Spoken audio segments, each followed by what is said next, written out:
Home prices have now fallen for 7 straight months in Canada. That's probably not that surprising to anybody at this point because we've seen 5 rate hikes since March, and I still don't even think we know the full effect of the first 3 rate hikes, even though we've had 5, because they've been happening so rapidly. But what the numbers are showing us and the data is telling us is that across all of Canada, which is a really big place with a lot of different, very specific markets, you have seen drop-offs almost consistently in every single market. So I want to talk to you about this today, and I'm going to share an article that Financial Post put out.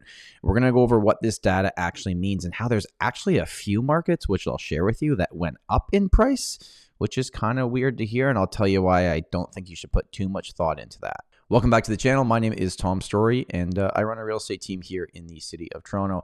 I make educational real estate videos about just everything that's going on because there's so much going on, and I want to be your source in terms of giving you that non-bias, like here's exactly what the numbers are saying and here's what I'm seeing on the ground level. If you like this video, all I ask is that you give me a big fat thumbs up. That would really help the channel. If you haven't already subscribed, make sure to hit that big red subscribe button, ring that bell if you want to be notified each and every time I put out a video. And finally, after watching this video, if you want to connect with me directly, you can do that in the first link in the description.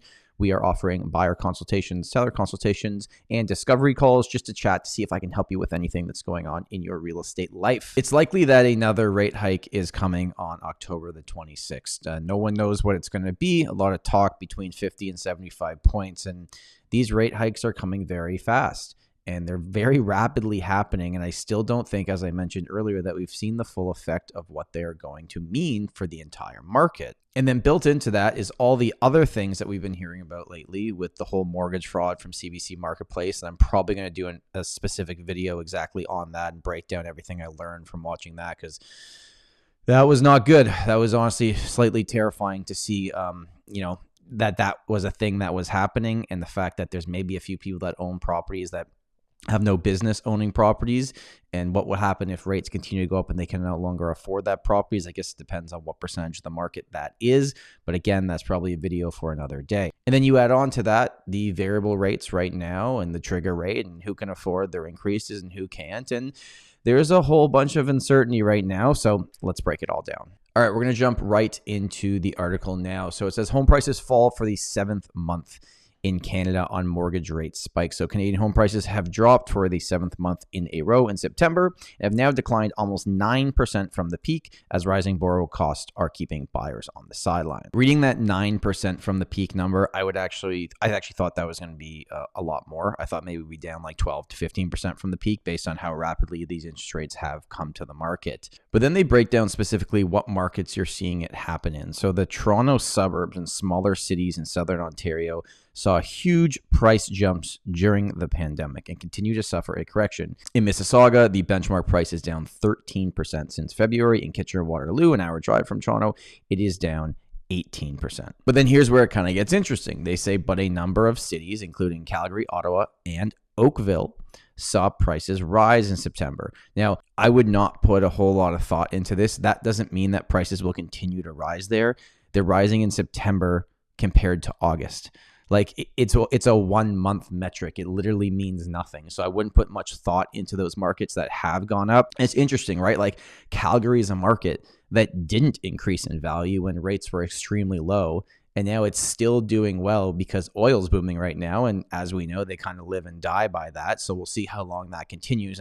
But their market is still moving along a lot faster than the rest of Canada. I always find it interesting when I look at articles as Canada as a whole, because there's so many different markets happening in one here. So they're saying activity was slow with sales down 32% from the previous September. This, I think, is summed up really well by an economist. The important thing to remember is we're still in the middle of a period of rapid adjustment, with buyers and sellers trying to feel each other out for a while, and a lot of people have taken their home search plans back to the drawing board. There's also a lot of data suggesting that Bank of Canada may take the overnight rate to 4.25%. It's currently at 3.25%. So that means a potential another 1% hike. Now, when is that going to happen? Well, it could happen by October 26th. Don't think it's going to be 1 point on that day, but at this point, like I've been wrong on all these things, so you never know. I think it's probably going to be about 50, and then we'll see. And then it's like after we have a time frame of rates not going up on one of their scheduled announcements, then I'm interested to see how the market reacts. Like early next year in 2023, I think is going to tell us a lot at how that year is going to look. Now, all these reports are based on data, and data is backed up by people's decision making and what the numbers are showing us, right?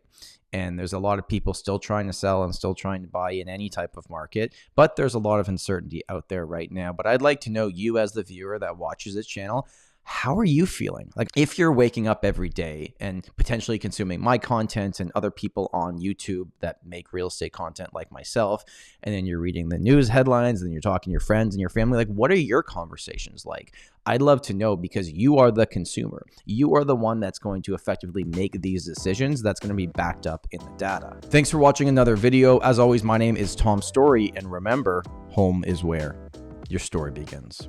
If you like this video, please consider subscribing to the channel. You can learn more about the Storey Team at storeyteam.ca. We also have a weekly podcast called The Tom Storey Show, with new episodes each Sunday. If you'd like to book a call directly with Tom, you can do that via the first link in the description.